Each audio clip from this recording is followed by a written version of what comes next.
A little bit late. A little bit late. Every day's a little bit late. It's the High Noon Rant with yours truly. Hi, Pugs Moran. Do this every day, Monday through Friday, 12 p.m., 12 p.m. Central Standard Time. We've been doing it now for over 2 years. We're in our third year. And what do we do here? Well, I'll tell you what we do here. Basically, you've tuned into the narcissistic ramblings of a crazy middle-aged dude, a middle-aged white man. The last person any of us need to be hearing from these days is me. But here I am every day, just telling you the world as I see it. And that's what this show is. It is a 2-hour uninterrupted stream of consciousness with the intent of, at its conclusion, you will have a very well-rounded view of all the things people are talking about in the world. We do the headlines, the hot topics, the current events, whatever it is people are buzzing about. I'm going to tell you. I'm going to give you a quick little, here's what I do. I tell you what the story is, why it's trending, why it's a headline. Then I give you my quick little, 2 cents on it. We move on. We don't spend too much time on any one thing. Again, I just want you to know enough of a, here's what I want you to know. Because look, one of the worst things that can happen out there in the general public with the great unwashed is that you can have somebody come up to you and go, hey, did you hear about? And then you're like, no, I didn't hear about that. And then they tell you about it and it's terrible. They don't know how to tell a story. You're bored, you're trapped, you're stuck. And now what little information you have regarding this subject is like this person's version. So please, every day, come here. I'll give you this person's version.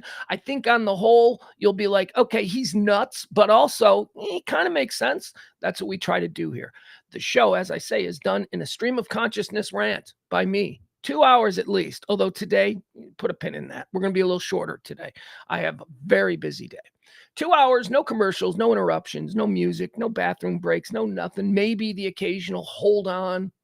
I got to let the dog in. Maybe that's it. That's probably the extent of the interruptions.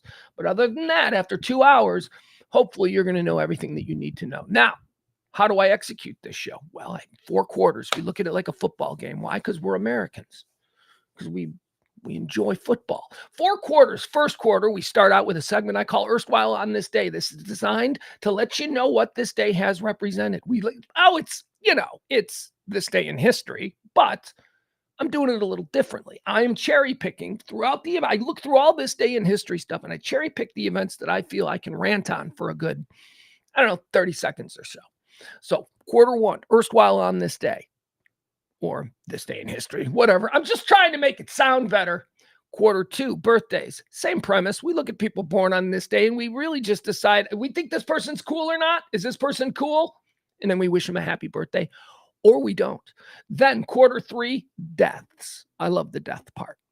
I know because I suffer from manic depression and I'm a little bit weird in that regard, but that's not why I like the death part. I like the death part because it's the rare opportunity where we get to stand in judgment of those who have accomplished greatness. We open up the life's resume of notable people who've died on this day. And then based on our own understanding of the Judeo-Christian heaven and earth, or heaven and hell conundrum, we sentence these people to either heaven or hell. So we do. We look at them. They died on this day. What did this person do? Oh, they did this. They're going to hell. Those are the first 3 quarters of the show. Erstwhile on This Day is quarter 1. Birthdays is quarter 2. Mornings, where we sit in judgment of those who have died, is quarter 3. Then quarter 4, rubber hits the road. Meat and potatoes of this here show. Those are the hot topics, the trends. It's the rundown. It's the bulk of the show. Now, as I said, we're going to be a little bit shorter than usual. I think we're probably going to get out of here about 1:30. Kind of a weird, interesting thing happening. All right. Guys, please don't hate me for this. Got a lot of busy stuff to do today. A lot of stuff. I'm running around. Adam's here. Adam's in the chat room. Hi, folks. I love my chatters. Adam says, I'm listening today. My favorite murder, and I had no clue about the 1990 Isabella Stewart Garden. I don't know what it sounds like the last time. I don't know. What is Adam talking about in the chat room? I mean, I fully understand that it's probably 100% me who's not understanding. I mean, Adam's a fairly articulate dude. He's not like rambling incoherently about something that's Should we get started? What do you say we get started? Okay, first and foremost, I need to remind you about how this show runs. This show runs based upon your gratuities. That's right. You want to tip a little something to the show? I'm going to leave this up throughout the show. If you see it and you're oh so moved, you want to support this kind of radio, this kind of talk, non-political, non-divisive, boom, do that, won't you? You can hit me up at Pugs. It's Pugs Moran on Venmo, and then Pugs Cast on Cash App. That's how this show runs. So if at any point throughout the show you're so inclined, are you ready? Let's get rolling. Here we go. It's time for the High Noon Rant. I am Pugs Moran. The date, 7th day of December. Why do I keep saying January? In my head, this is the second time now I've said January. It is the 12th month, the 7th day, and the 2023rd year of our Lord. December 7th is the 341st day of the year. Did you know that? Quick math. How many more until the end of the 24? I beat you. 24 days until New Year's Eve. Let's do a little segment we like to call Erstwhile on this day. Here we go. This is where we take a look back at all the events that have shaped this day. Why we do this? You're like, what the hell, man? I'm like, well, here's how I look at it. We're looking for rhythms. We're looking for patterns. We're looking for things that have occurred multiple times during different decades, different centuries on this day. Is this a day when earthquakes happen? Yeah, oftentimes we find that out. Look at that. There were 6 earthquakes over 2 centuries on this day. Significant, that kind of thing. Ultimately, it's because we're all so desperate to have some kind of a clue, some kind of an edge in what's going to befall us in the coming days. So that's what we do. Erstwhile on this day. Let's get started. Erstwhile on this day in 1703, the great storm of the aforementioned year, 1703. The greatest windstorm ever recorded in the southern part of Great Britain made landfall on this day. Winds up to 130 miles per hour. Here's the kicker, though, okay? So that's like, 130 miles per hour. You talk to the people in Florida. Talk to the people down in Galveston about that, right? New Orleans, 9,000 people died. 9,000. They were all living in straw huts. A straw hut doesn't really, I don't know, what is it, 1703? Okay, so I guess 9,000. I'm guessing it's nobody who lived in a castle was killed by 120 mile per hour winds. It's just people living in those mud huts. On this day, erstwhile in 1932, German-born Swiss physicist Albert Einstein is granted American visas.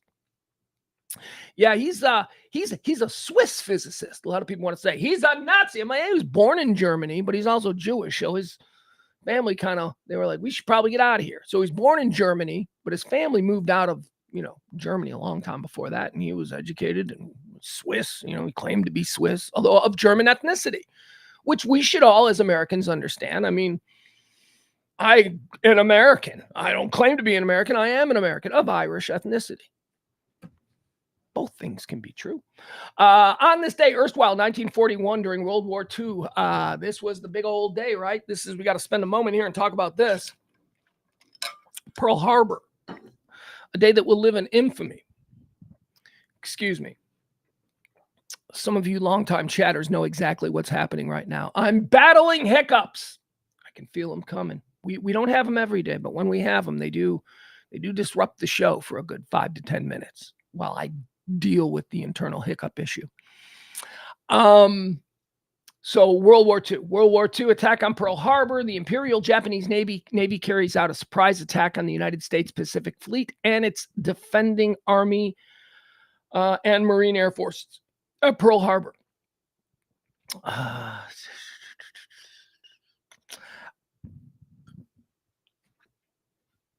I'm trying to think of what I can say about Pearl Harbor. I mean, here's what I wonder about. Pearl Harbor, for me, is something from the history books. It is a significant piece of American history, but it didn't affect me. I don't have, my grandparents did, and I've heard this many times from them before they passed away, but I've heard stories about, what it was like in America during the war, but I can't really relate to it because we have never, the past 3 generations have never experienced that. Boomers, Gen X, millennials, certainly not the new ones, Gen Z or is it Gen Z? Gen Z and Gen Alpha. But I do remember September 11th, or Yeah, 9/11. So I remember at the time that 9/11 was happening, I was thinking, is this a greater moment of significance, historical significance than Pearl Harbor? And in the moment, you can never make that decision. But now, we're 20 years removed. I think 9/11 was a bigger, more significant world event than Pearl Harbor, even though Pearl Harbor signaled the United States entrance into the Pacific Theater, getting us, full bore in the war, if you will. I don't know. I knew an old guy. I had a friend whose dad, it was his dad. That's how he was a mistake, baby. He was born when dad was like 50. But I knew, a kid whose dad was in Pearl Harbor, and he came to school once, and he basically I think it was like 6th grade, and he came to school and he told us about Pearl Harbor. He just sat there. Oh my God. And it's hysterical when I think back on it, because it was the 70s. And as I like to say about the 70s, there were no rules. He went momentarily, as I recall, Colonel Curtsy. If you get that reference from Apocalypse Now, he was sitting there talking to a room full of kids. And it was raining hellfire from the sky. The relentless pang of metal twisting and crashing into mountainsides. I mean, we're all like, what? Ah! Anyway, that's my Pearl Harbor memory. Pearl Harbor was, got us into the war. On this day, never forget. Hashtag never forget. That's all we can say.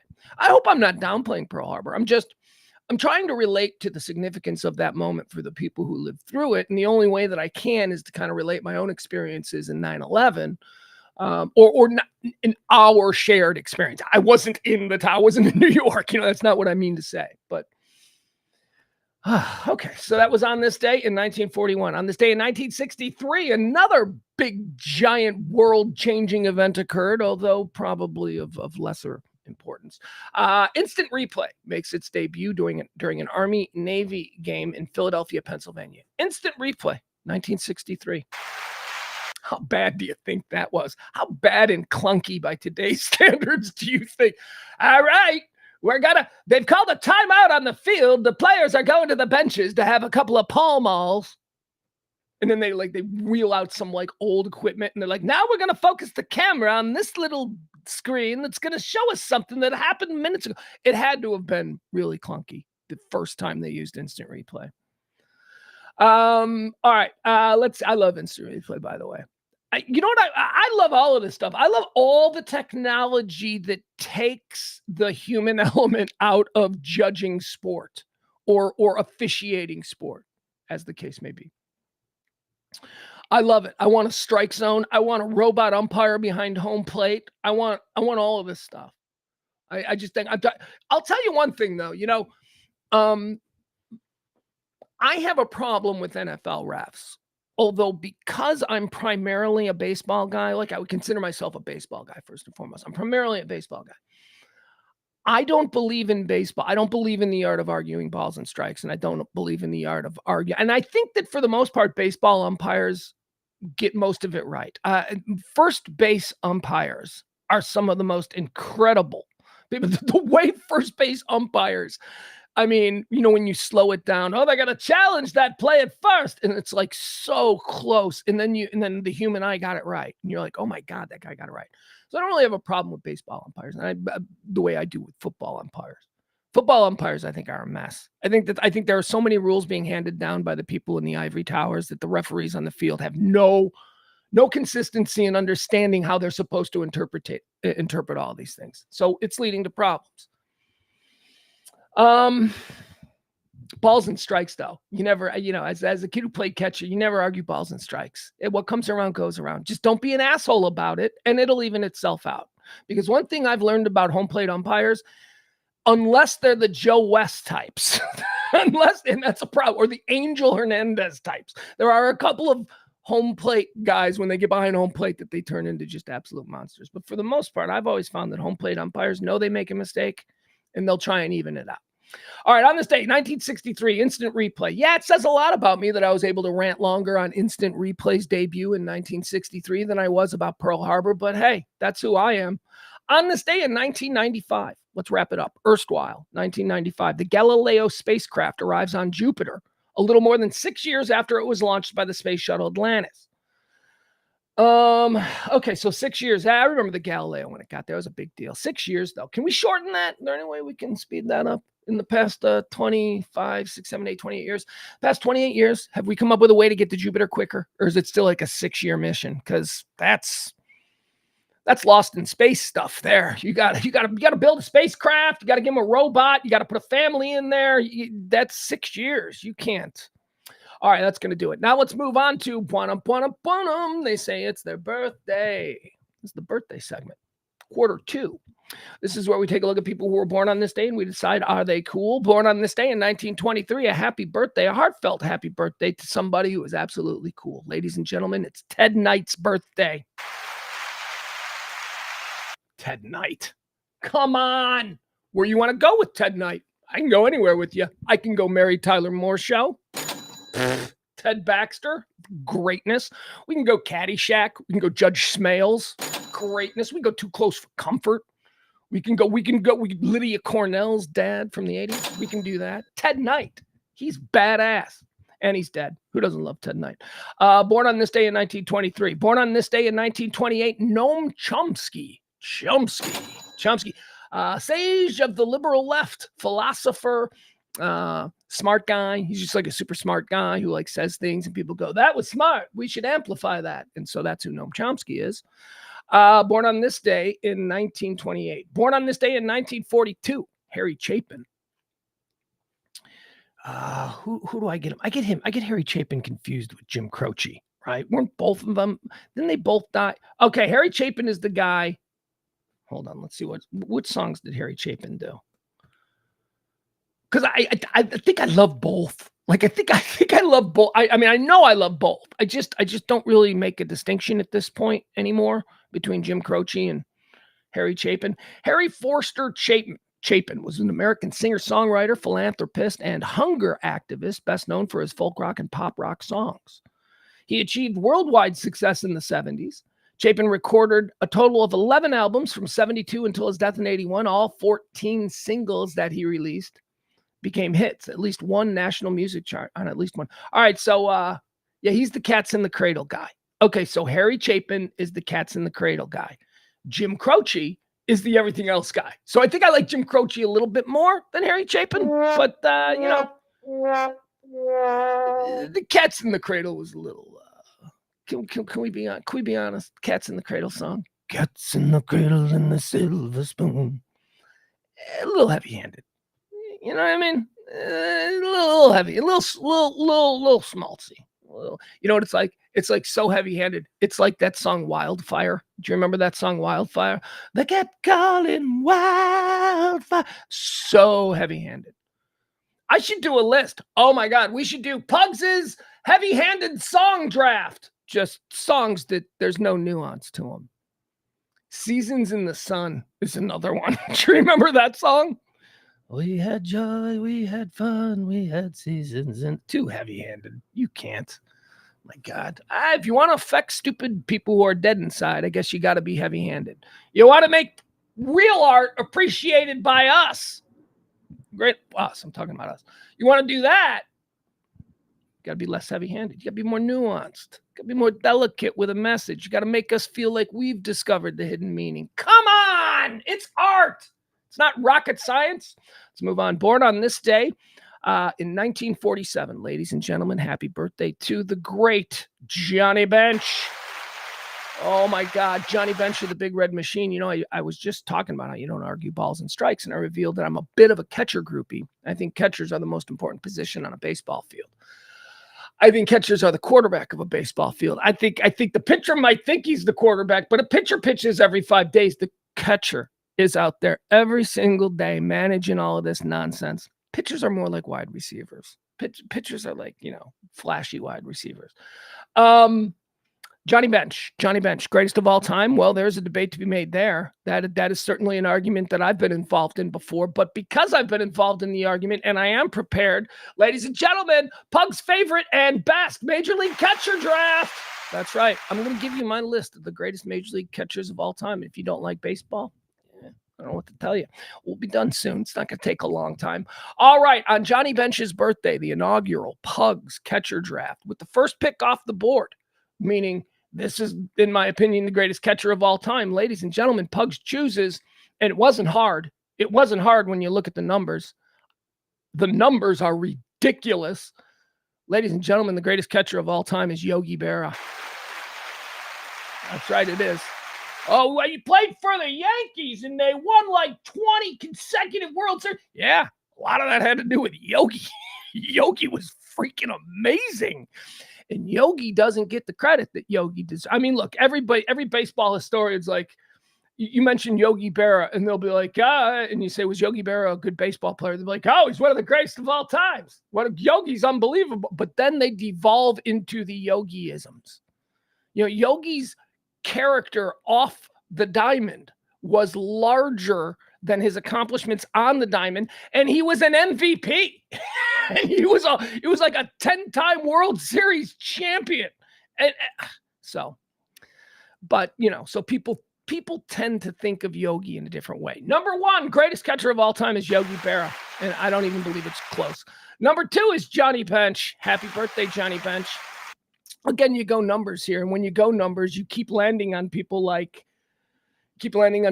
Bob Boone. You keep landing on people like our number 3 pick, Carlton Fisk, the original Pudge, Boston Red Sox World Series hero, although, you know, that didn't work out in the end. That's okay. Fun fact, Carlton Fisk played for the White Sox longer than he played for the Red Sox, but is most notably associated with those Red Sox teams of the 1970s. Number 3 on our catcher list is Carlton Fisk. Number 4, or do we call him Carlton Fisk, the original Pudge? Because number 4 is our own Pudge, Pudge Rodriguez. Now, I believe that there is a conversation that can be held where a reshuffling of this draft has Pudge Rodriguez at the number 1 spot. Some people have argued that Pudge Rodriguez is the greatest catcher of all time.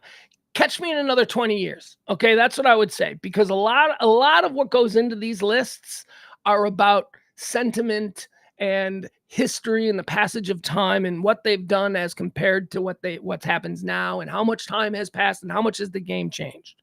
So I very well may reconsider Pudge Rodriguez. But did you know Pudge Rodriguez named after Pudge Fisk? Love that. Number 1 off the draft is Yogi Berra. Number 2 is Johnny Bench. Number 3 is Carlton Fisk. Number 4 is Pudge Rodriguez. And number 5, he had to be on the list. There were a lot of people, man. I struggled with a number of dudes here. Elston Howard. I struggled with Gary Carter. Hell, man, I even looked at Joe Mauer. I mean, I considered a whole bunch of catchers that I looked at. Come on, Piazza. You know, there were people that needed to be considered. But the 5th guy who has to be on this list is the great Roy Campanella. Roy Campanella. If it weren't for Yogi Berra, Roy Campanella was the best catcher of that era. But Yogi Berra was there. So there you go. That's it. Happy birthday, Johnny Bench. I am a catching perv. I'm a catching fetishist.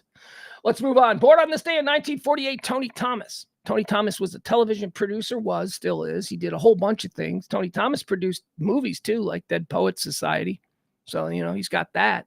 That did pretty well. But what do I think of Tony Thomas? I think of Tony Thomas as the guy who created Soap, one of my favorite TV sitcoms of all time. Soap. I mention it from time to time whenever we talk about the birthday of somebody in the cast of Soap. I always mention their birthday and then talk about their character. Tony Thomas, excuse me. Tony Thomas did Soap, and then he cashed out and, you know, betrayed all that he had built with Soap when he created Benson. Because remember, you know, Benson, I got a problem with Benson. Benson in the TV series Benson was not the same character as Benson from Soap, and it just drove me nuts. But, you know, he would redeem himself for a whole new generation, because all of you millennials who are like so crazy about this show, there's a show that all millennials are into and I've never seen an episode of, and I don't get it. And I think that's the line of demarcation between Gen X and millennials. And it's a show that this guy created. Ladies and gentlemen, the birthday boy, Tony Thomas, then went on to create Golden Girls. Yeah, and I know how much that means to some of you. Means absolutely nothing to me, but okay. Born on this day in 1949, Tom Waits. I'm not Tom Waits. Tom Waits. Tom Waits. Tom Waits is, I don't know what Tom Waits is. He's a character, so let's move on. Born on this day in 1956, Larry Bird. That's right. Pride of French Lick, Indiana, and a complete a-hole. And nobody really says anything good about Larry Bird. And if you watch Winning Time, and I don't know if this is true, except it does kind of jive with everything I've ever heard about Larry Bird. They portray him in the HBO Max. They portray him in the series Winning Time. They portray Larry Bird as a real dick, like a white trash asshole who just, good. Can't take that away from him. Look, I suppose if you play basketball like Larry Bird, people will forgive your social, let's be kind, social awkwardness, right? Where maybe you are the say the wrong thing guy. Or hell, maybe you're just Larry Bird and you know exactly what you're saying. Happy birthday to Larry Bird. Kind of a difficult individual, but had a conversation with my son the other day. We were down at the Victory Plaza, 14-year-old son, and we're looking at that amazing statue of Dirk Nowitzki. And I walked up and I jokingly said, look at that. The second greatest white basketball player of all time. And I said it loud enough so that the other people around would have heard me. And then my son, because he's awesome, my son goes, yep. He goes, nobody's ever going to be as good as Luka. And I'm like, no, that is not what I'm talking about. And then we got into the thing. My kid goes, yeah, but Dirk is the best foreign-born player. And I go, he's best foreign European-born player. Let's give Dirk that. And by the way, I love Dirk. I'm insane for Dirk. Me and my kid are insane for Dirk. But I don't know. He's the second best. I've seen you all. I produced Bulls basketball for the radio, okay, during the time that they were winning world titles. So I watched very close up Michael Jordan, and I've seen all that. Dirk Nowitzki's the second greatest basketball player I've ever seen with my eyes. And back in that era, I saw everybody. I saw Barkley. I saw Iverson. I saw everybody back in the mid 90s and late 90s. So when I say that Dirk is not as, Larry Bird was good, y'all. I don't know if people remember Larry Bird. It's not a shame. It's not a crime. It doesn't mean you hate Dirk. Remember, I refuse to live in the world of absolutes, where if I say that Larry Bird is better than Dirk Nowitzki, it doesn't mean that I think Dirk Nowitzki sucks. It means that I think that Dirk Nowitzki is great enough to have a reasonable conversation about whether or not he's as good as Larry Bird. That's what it means. It's not a slight on him. It's just, titles and impact on the game, and Bird was big. All right, moving on. And maybe because we were, never mind. I was going to go in. I don't know. I've heard arguments from people like Larry Bird was only famous because he was white and they needed a white superstar. I'm like, he played against, everybody else. And have you seen his numbers? And have you seen the titles? And, come on, man, give Larry Bird credit. Remember I said Larry Bird's an asshole? As far as human beings go, I mean, Dirk is one of the greats. Dirk is one of the great. Dirk is probably the nicest NBA basketball player I've ever met, but that's not saying much because I've never met nice NBA players. NBA players are not nice. You know who was nice? Steve Kerr. You know who was nice? B.J. Armstrong. There you go. There's two. BJ from those old 90s Bulls teams, the ones that were always agreeable to interviews and then were nice in interviews and stuff. I'll give credit to BJ Armstrong and Steve Kerr. Both of them, by the way, would go on to be NBA management. So maybe that told us something. They knew how the game was played. Larry Bird, happy birthday. Born on this day in 1956. Born on this day in 1965, an amazing actor who everything he does, I go, I love that guy, Jeffrey Wright. Jeffrey Wright. If you don't know who he is, just Google Jeffrey Wright, pull up a picture, and I promise you are going to go, oh, I like that guy. He's a that guy actor. Born on this day in 1966, or at least that's what they'll have us believe. Hollywood Clone Factory. We got to talk about some Hollywood Clone Factory stuff here because This is a guy who we've mentioned before. He came out, he was released, says he was born, wink, wink, born in 1966. That's the backstory. He was released. I think this line of clones came out around 1982. We've talked about C. Thomas Howell before and how, he came out in the line with the Maxwell Caulfields, in the Matt Dillons, in the Tom Hanks or the Tom Cruises, and who else was in that release, that line? A number of them came out of the Hollywood Clone Fest. They couldn't all work. We had great success with the Tom Cruise model. Patrick Swayze was not in that release. He was in a release just prior to that included people like Patrick Swayze came out with Kurt Russell and who else? One of the weird brothers. Who were the brothers? Remember the brothers? One of them's really weird. One of them's handsome. Randy and something. Quaids. Yeah, he came out with the Quaids. Quaids are an interesting clone story because that was just a mistake. Like Randy was a mistake. They were intending to make Dennis Quaid, the handsome, but Randy, they left him in too long. And, like a Shrinky Dink. Remember Shrinky Dink? You cooked him in the oven. You left him in too long. They got all melted. That's what happened with Randy. Randy Quaid, they went, you know what? Okay, so we'll release him as a character actor. And they're like, but he's got defects. He thinks he's a leading man like his brother. And, so that was going to be problems down the road. And we've seen the problems that Randy Quaid has had. C. Thomas Howell was discontinued. Happy birthday. He looked good. They were like, look at him. He looks good. And then, they didn't have the talent upgrade. Tom Cruise got the talent upgrade for that model. C. Thomas Howell discontinued about 1992, early 90s.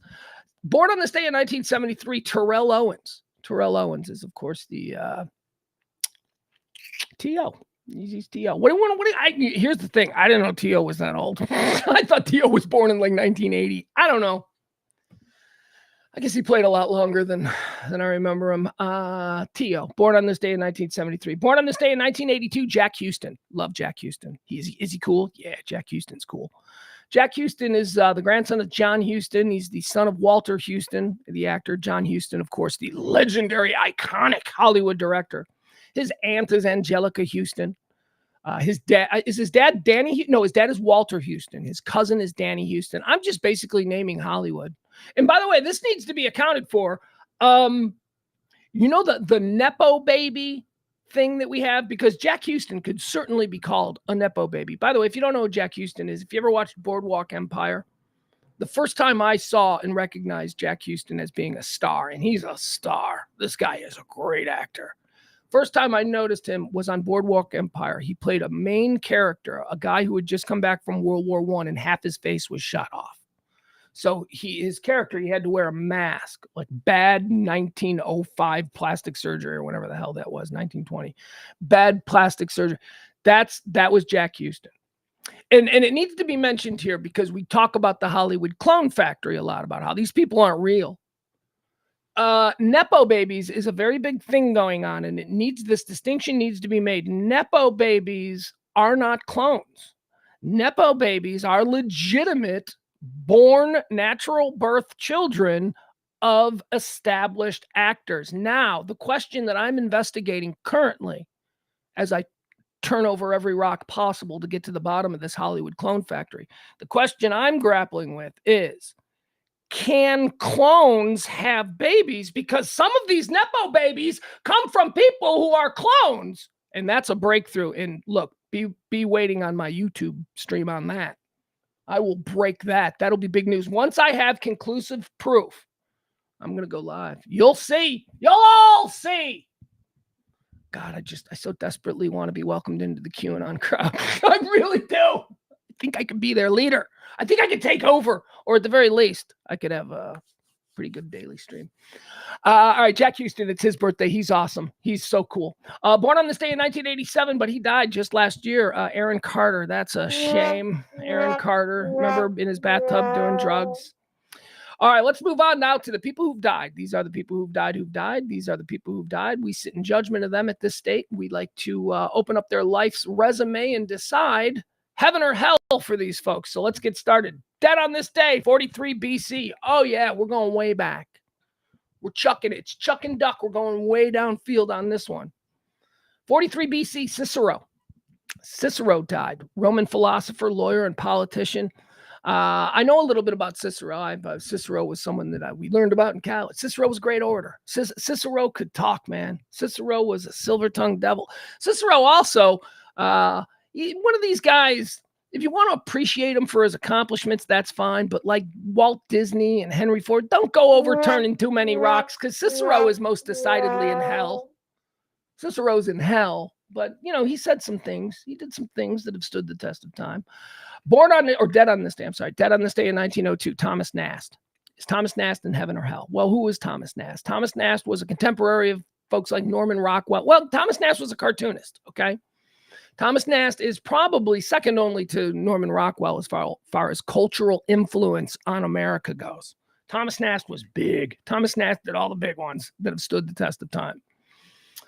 Case in point, Santa Claus. Who we picture when we close our eyes and picture Santa Claus is who Thomas Nast created from a blank white piece of paper. The red suit, the beard, the fat, jolly, ho, ho, ho, that whole thing, that's Thomas Nast. Also, the Republican Party, the elephant, that's Thomas Nast. Thomas Nast did not create, a lot of people think that Thomas Nast also did Uncle Sam. Didn't do Uncle Sam, but he did do Columbia, which is the female Statue of Liberty version that was sort of a... Thomas Nast, he's in heaven, man. You got to put Thomas Nast in heaven, I think. He made Santa Claus. Again, I'm not overturning rocks here. I don't care.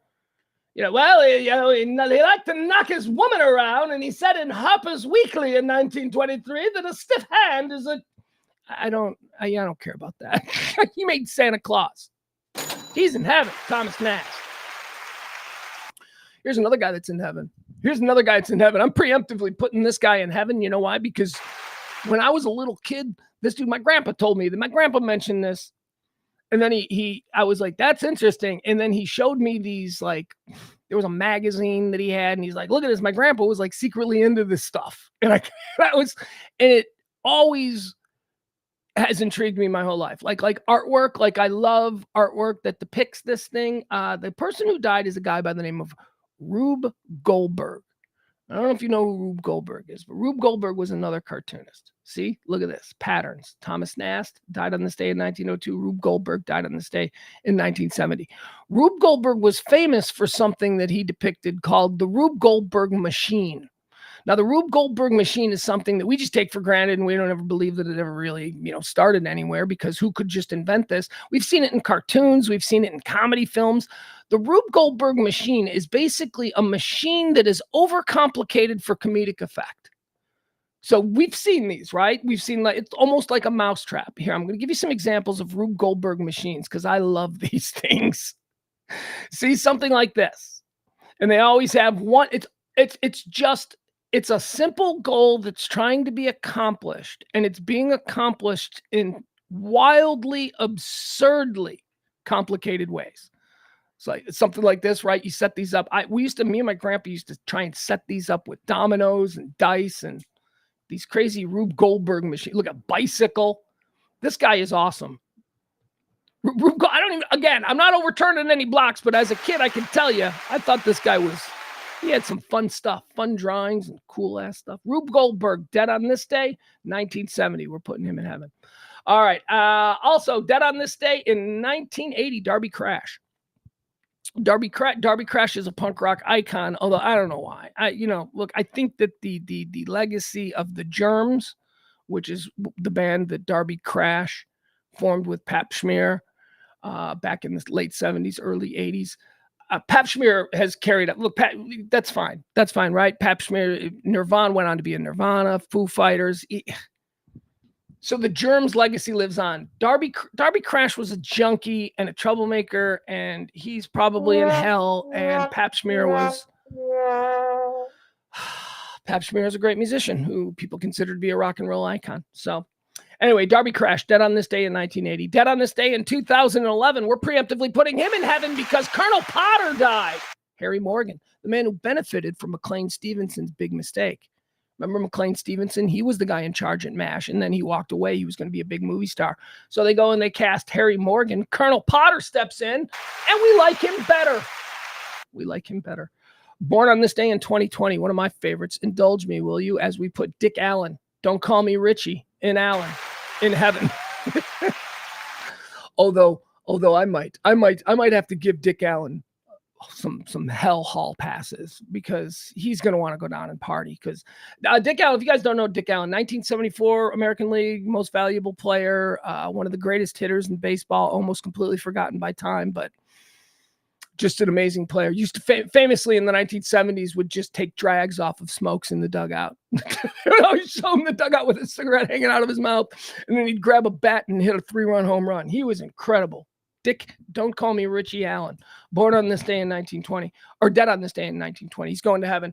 Another guy going to heaven. We're preemptively putting him in here because you know I'm biased for these kinds of things. Ladies and gentlemen, dead on this day in 22, Brigadier General Chuck Yeager. Brigadier General Chuck Yeager for Die Hard Batteries. Remember those commercials? God, he was a man.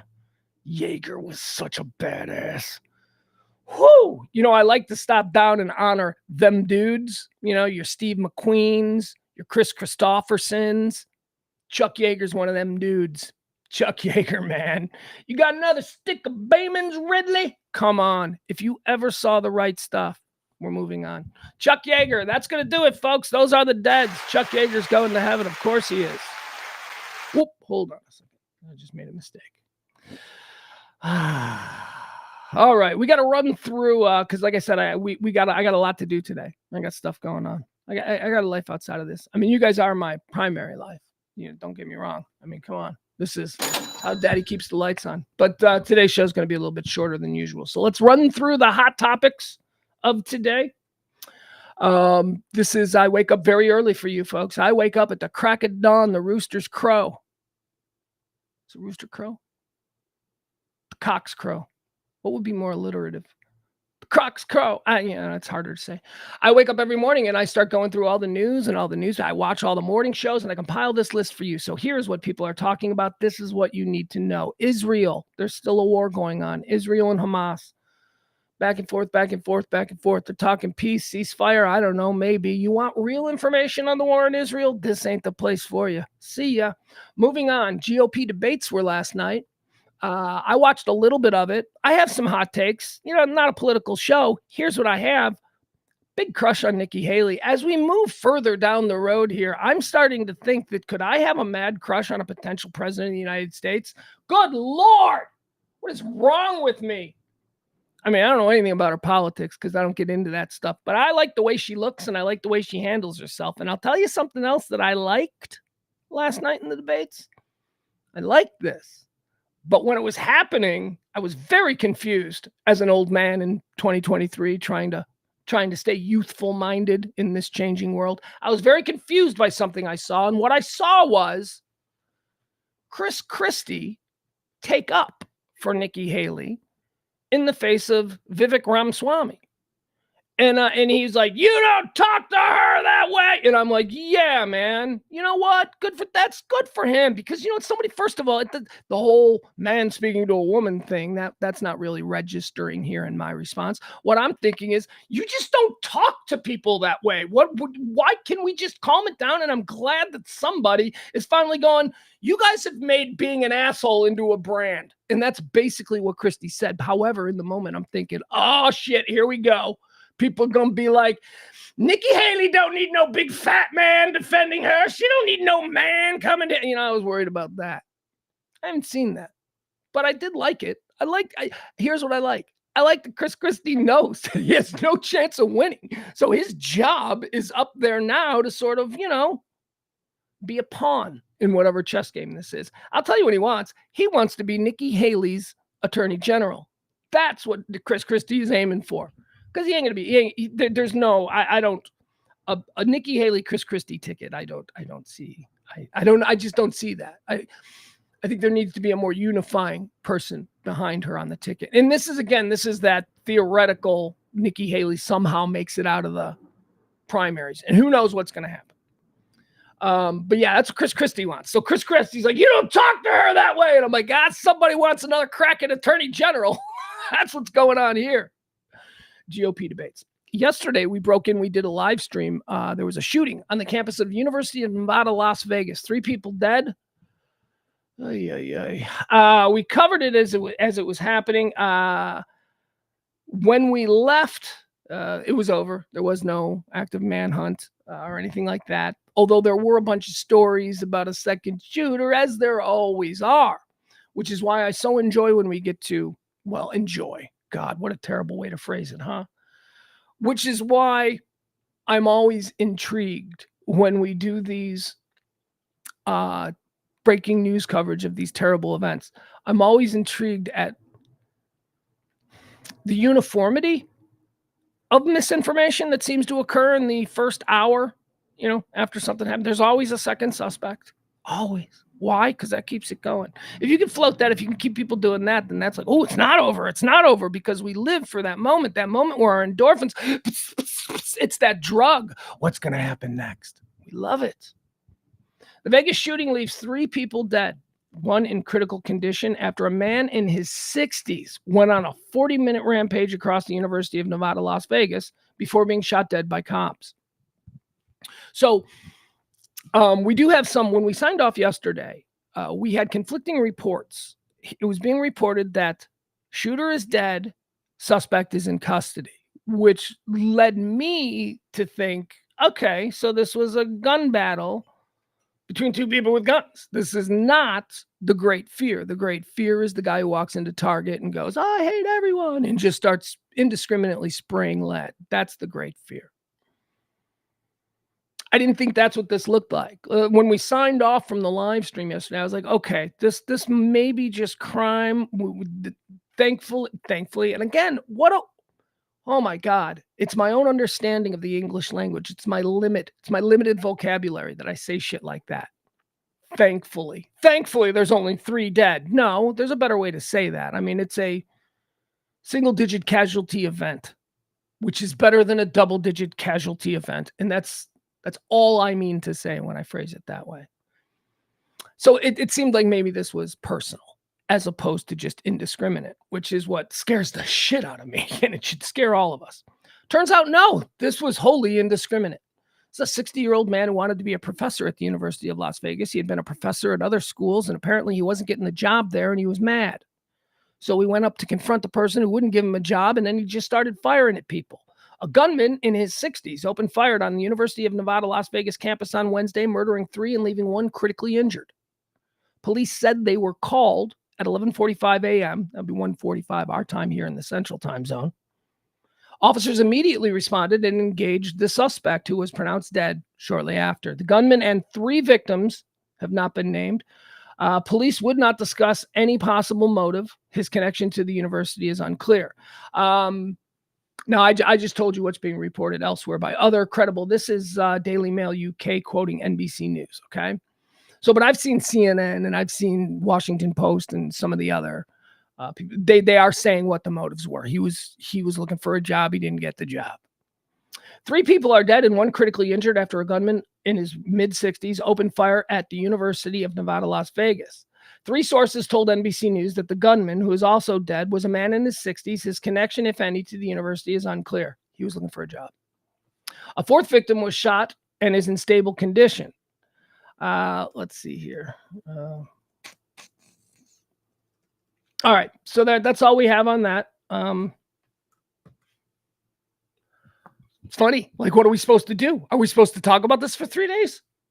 Are we supposed to clutch our pearls and go, guns, mental illness? We have no answers. There's you and I sitting here streaming. This is breaking news out of the House of Representatives. They've censured Jamal Bowman. Jamal Bowman, a Democrat from New York, has been censured by the House of Representatives for pulling a fire alarm. If you remember back when there was all those contentious debates going on, this was about the budget. We got no budget. We're going to lose all our money. We got no budget. All of that was going on. He broke up the vote by pulling the fire alarm, and they had to evacuate the house. You might even remember the story. There was a story, breaking news, fire at the House of Representatives, fire in Congress. So he did that. So he pulled it. He pulled it because it was nonsense. He pulled it because he was like, I'm tired of this. And he pulled it. And now he's being censured by the House Republicans. And I say, good. I am telling you, this son of a bitch, this guy was a high school principal. This guy before he got into Congress, he was a high school principal in New York. Now, all I know about fire alarms is that we're not allowed to pull them, because when I was in school, let me tell you, every single day of my life in school, I wanted to pull that fire alarm. And I was told all kinds of lies. You pull it, you get a shock. To which I was like, no. So you're telling me in an emergency, the place is on fire, the person who's trying to warn and save everybody is going to get a shock? That's stupid. I'm 10 years old. At least my logic was working right. Then there was this one we were told. You pull the fire alarm, you get squirted with blue ink, and it gets all over your hands, and they know you pulled it. And I'm like, yeah, again, hi, I know I'm 10 years old. That might fly with all these other dummy meatheads, but, maybe I'm thinking this through a little more.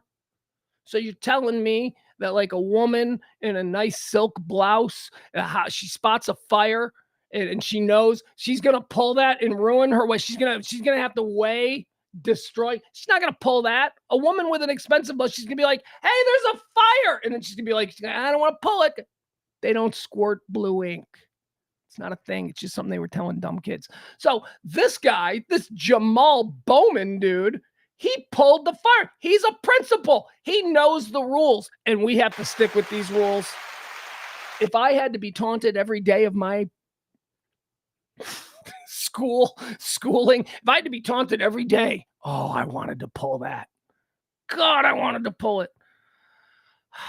But we couldn't. We had to control ourselves, Representative Bauman, something you didn't do. You know how many times in high school I thought shit was getting out of hand, and I would just hit the reset button by pulling the fire alarm and having everybody have to go outside? I wanted to do that every day.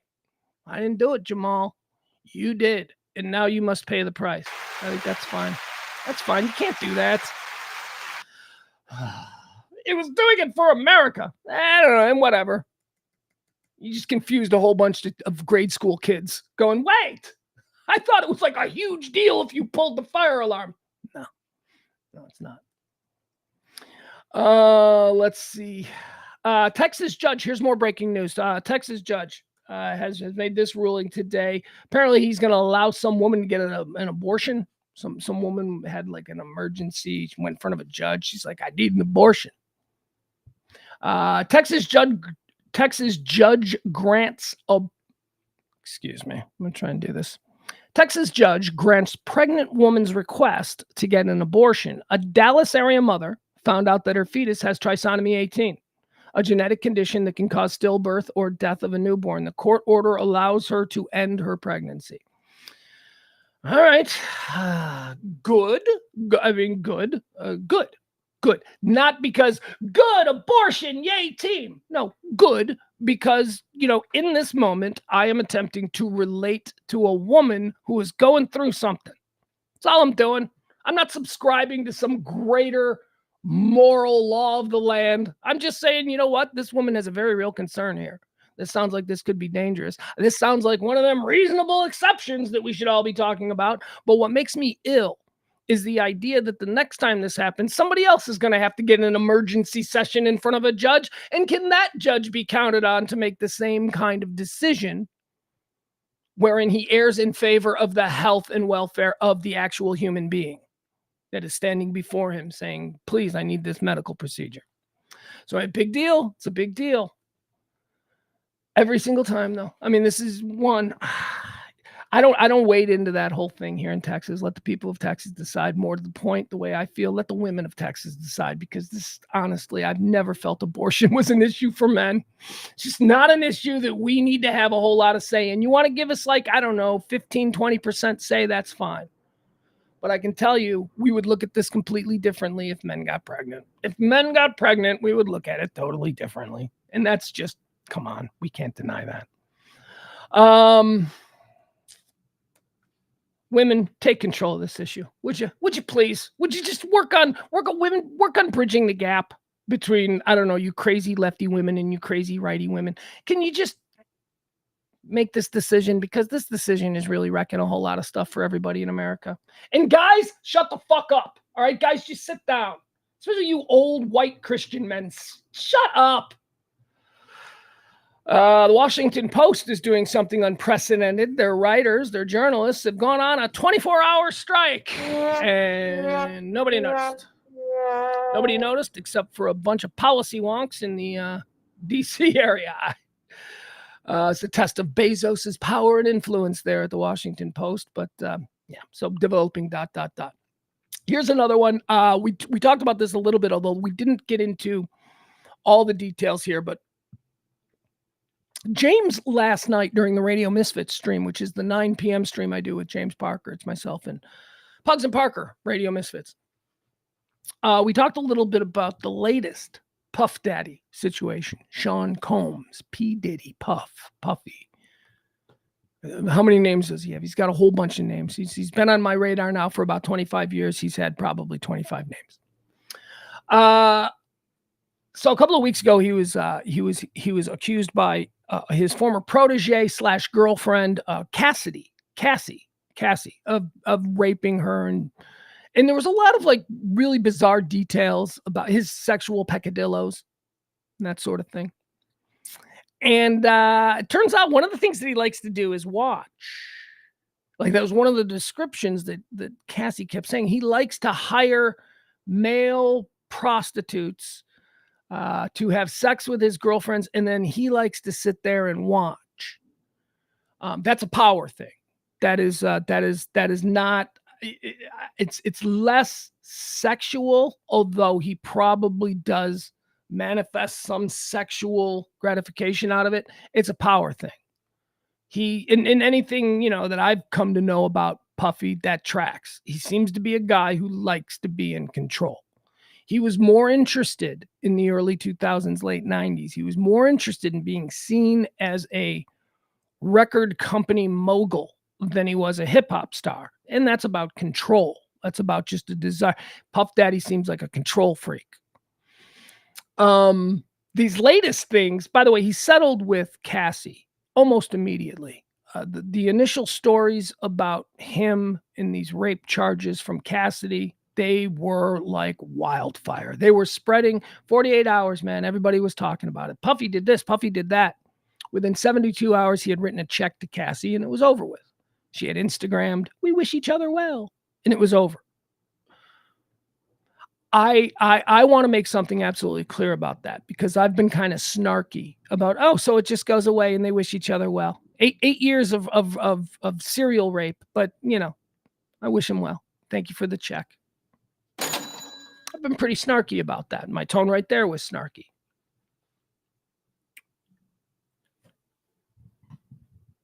Me taking that tone isn't me saying that it didn't happen and that Puffy isn't a rapist and that this is just a woman who was looking for a paycheck. Doesn't mean that. Doesn't mean it didn't happen. What it means is maybe this particular woman has decided that her trauma can be fixed by a certain amount of money. That's where I have the issue. I have the issue with wishing him well.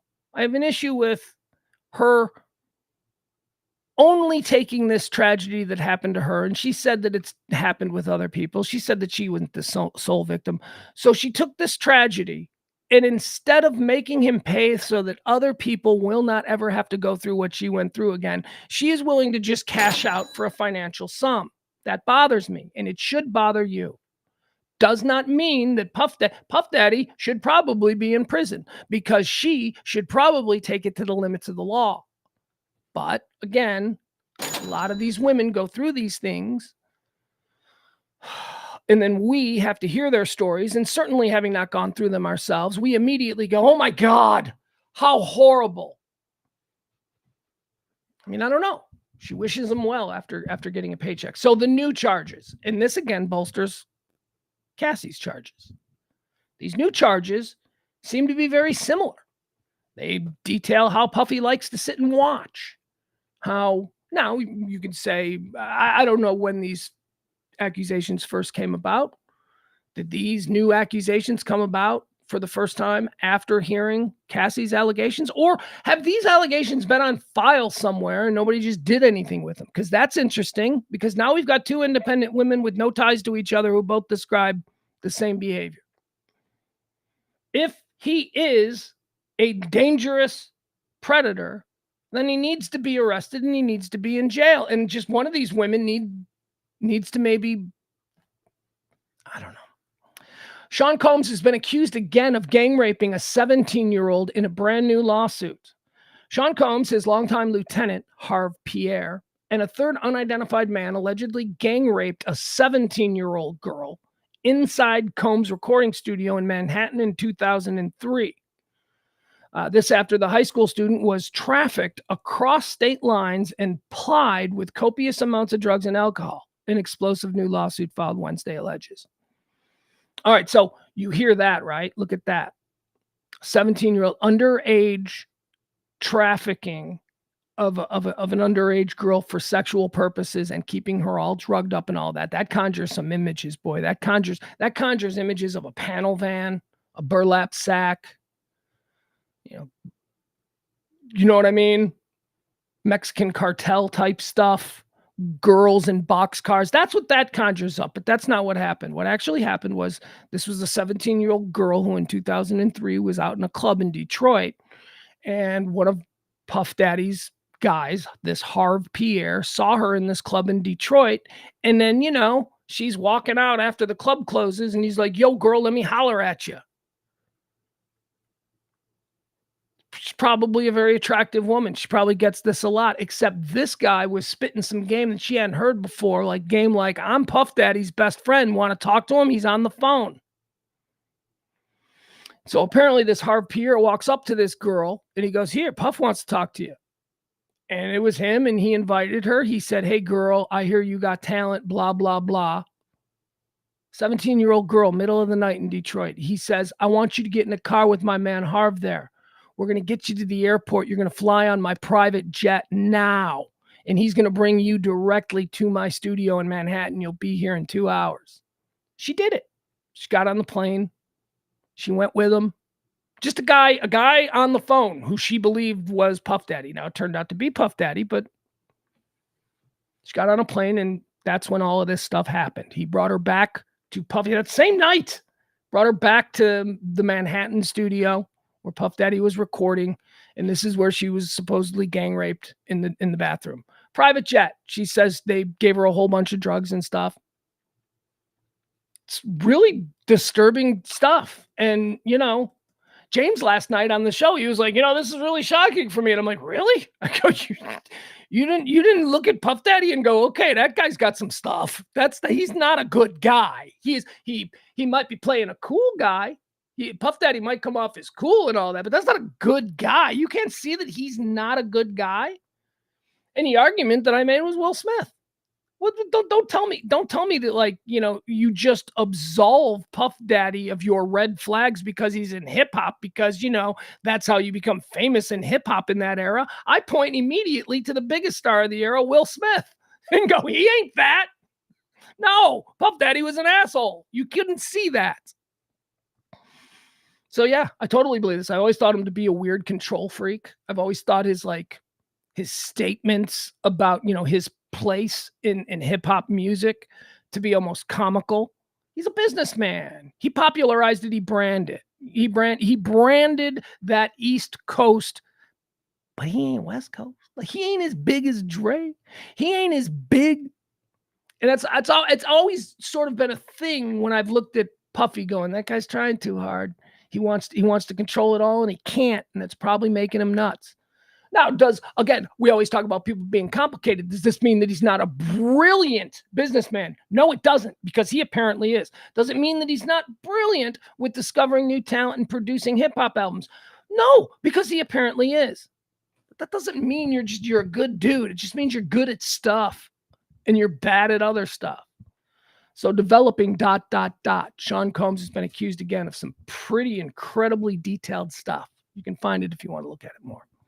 7 out of 10 Americans, this is a story that has come out, 7 out of 10 Americans say that they are spiritual. This is interesting, because in the past, 7 out of 10 Americans would have said that they are religious. Now the phrase being used is spiritual, and it's pointing out a very big change in the American, well, lack of a better word, spirit. far more people than ever before are no longer involved in organized religion, but are doing outside things. Now, that doesn't mean 7 out of 10. That's not saying 7 out of 10 people are hippie, freaky, tree-hugging, weird, spiritual crystal people. That's not what that's saying. What it's saying is that these people are now describing themselves as being spiritual. And part of that belief is that there has been a breakdown in the trust between the average Christian and their local church, which is being revealed in how people are now describing their faith. It remains unclear whether spirituality, whatever that might mean, is increasing among Americans. However, 7 out of 10 are now describing themselves as such. A new Pew Research Center study found that most U.S. adults say that they are spiritual in some way, although not traditionally religious. But what spirituality means differs among people. Yeah, see, that's the thing. How was the question worded? Was the question worded, are you spiritual? Because I think that a devoutly religious person who's involved in an organized religion would answer that question, yes, I am spiritual. However, if the question was, would you describe yourself spiritual, or would you as a spiritual person or as a religious person of faith? How would you then you might get a different result. While more Americans are distancing themselves from organized religion, most U.S. adults say they are spiritual. I do. I absolutely do. You've heard me say this. I was raised Catholic. I don't consider myself a Christian. I love Jesus. I think Jesus, the man, is awesome. His story is incredible. He's probably the most important human being who has ever lived. Where I differ is when we start introducing the magic stuff. Like, I don't know. He's the son of God. Is he? I don't know that. That's what I think life is about. Figuring out first and foremost if there is a God. So that's where I'm at.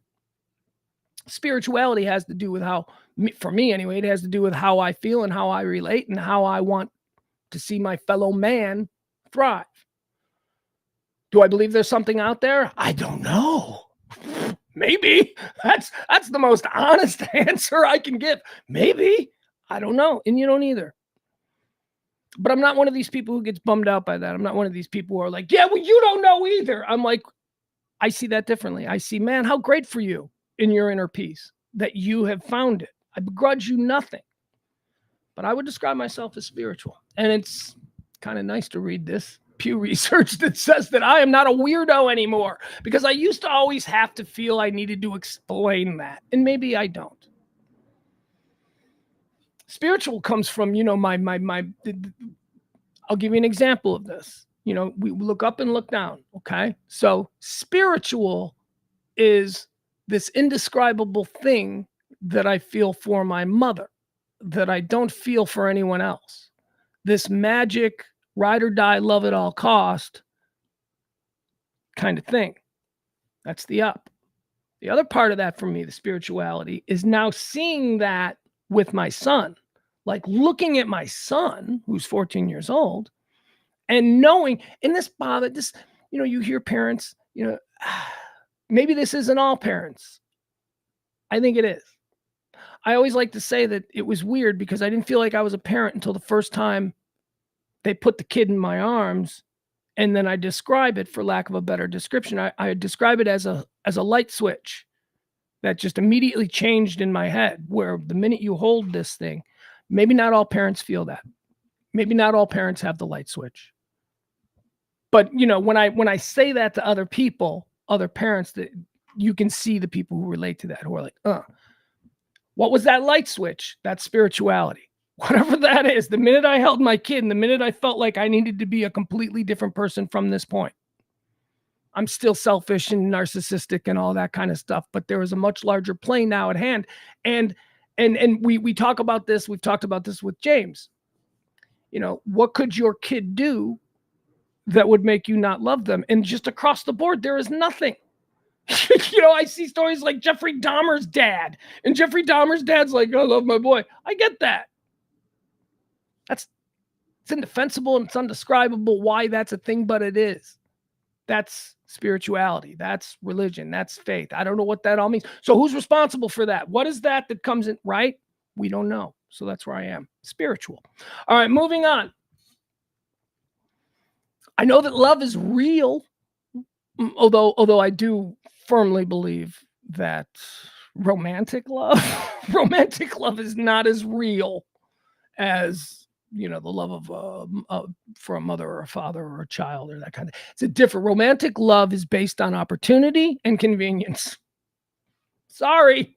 I know you think you found the one perfect person, but no. If you were somewhere else, if you were in Budapest, Hungary, you would have bumped into a girl at the local bakery and she would have been the one that you would have. There's a lot of people out there. Romantic love is fleeting and it's based on a whole bunch of stuff. Not all the time, but most of the time. There are, I'm going to leave this out for you. There's 20% of you out there, I believe, who have true romantic love. 80% of you, though, man, one bad layoff and you guys are divorced and never speaking again. That's the truth of life. Can't do that with your mom or your kid, right? You could never imagine divorce. Imagine divorcing your dad. Imagine divorcing your mom. Imagine divorcing your child. It doesn't happen. I mean, I guess it does in some rare cases, but we know those people are awful. All right, moving on. Let's see. What do we got here? This is going to be the last one. We're out of this. So a new study has been released on the best states for healthcare. Should we track through this? This is a top 10 countdown of the best states, if you get sick, where you're going to receive the best medical coverage and all that kind of stuff. Hold on. So let's pull this up. These are the healthcare states. No discussion of healthcare. We are talking about this because healthcare is important, because we are old and we all need healthcare. It's the only reason. Do not want to get into a conversation about Obamacare or any of this stuff. All right, let's track these down. These are the best states in America for healthcare. Shall we begin? All right, let's go here. New York is number what? It's tie for number 9. State of New York. Cool, right? Okay, whatever. New York, a lot of people. Who comes in a tie? Tied at number 9 with New York is Pennsylvania. And Maryland comes in at number 8. Washington comes in at number 7. Connecticut coming in best healthcare system in America. Connecticut comes in at number 6. Connecticut, that's where all the health insurers are, though, isn't it? Like Hartford, and that, like, that's the industry that built Connecticut was the insurance agency.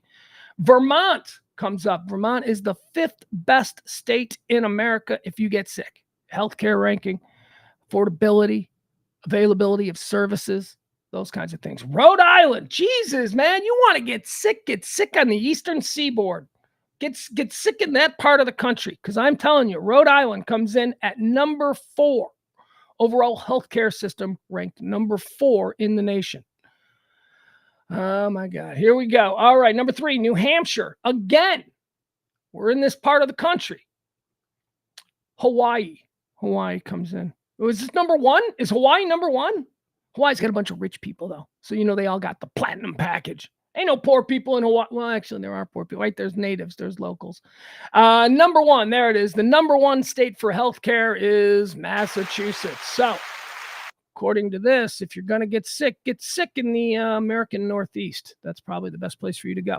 All right, guys, that's it. We're out of show. I'm so sorry. I love you all dearly. I never want to cheat you on a show, but I got a lot of stuff I got to do. I got to be somewhere at 2:00, and then I got to be back here at 2:30. So we'll rally back here in a few hours. The 9:00 show with myself and James Parker, Radio Misfits, a bit more conversational. This is intended to be utilitarian. You know how that works. This is just, I want you to know these things. Tonight, more conversational. I don't know what we're going to get into tonight. Haven't put the show together yet, but it's going to be great. Myself and James Parker, the Radio Misfits, tonight right here on the RadioMisfits.com, Radio Misfits podcast, and live streaming platform. We don't have a closing theme anymore, so these endings are going to be awkward AF for at least the time being until we can get a new closing theme. Of course, our show closed with John Hinckley's Never Ending Quest, which I'm a fan of, but John Hinckley apparently got a record deal and now I can't play his music, so we don't have a closing theme. So we're going to end each and every show just with me telling you how much I appreciate you hanging out with me every day for the past 2.5 years. And I hope, God willing, if there is a God, we can rally back here tomorrow and do it again. Or see you tonight at 9. Bye, everybody. Pugs Moran. This is the High Noon Rant. We're out.